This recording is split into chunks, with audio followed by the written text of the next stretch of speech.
ఈ మకర రాశి వారికి ఈ సంవత్సరము ఆదాయము 11, ఖర్చు 5, రాజ్యపూజ్యము 2, అవమానం 6.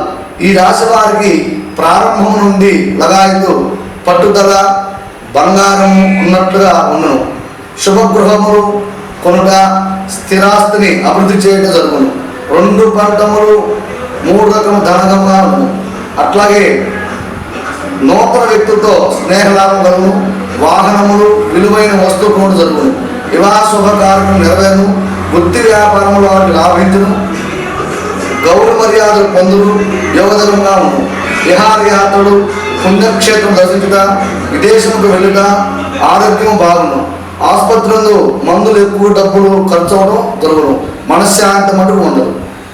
ఈ మకర రాశి వారికి విద్యార్థులకు పరీక్ష కాలంలో పాస్ అవడం జరుగును. ర్యాంకులు వచ్చును. లా, ఇంజనీరింగ్, మెడిసిన్ రీసెర్చ్ చేసే వారికి దూర ప్రాంతములకు విదేశాలకు జరుగును.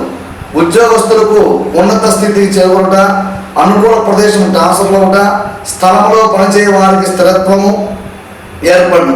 క్యాంపస్ పరీక్షల్లో సెలెక్ట్ అయిన వారికి ఉద్యోగం వచ్చును. పై అధికారులతో జాగ్రత్తగా ఉండగలరు. శారీరక శ్రమ, మానసిక ఒత్తిడి, భయంధనలు ఎక్కువగా ఉండును. వ్యవసాయదారులకు 2 పంటలు బాగా పండి విశేషముగా లాభించును.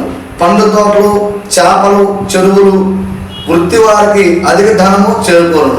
వీరికి శాంతి పూజ.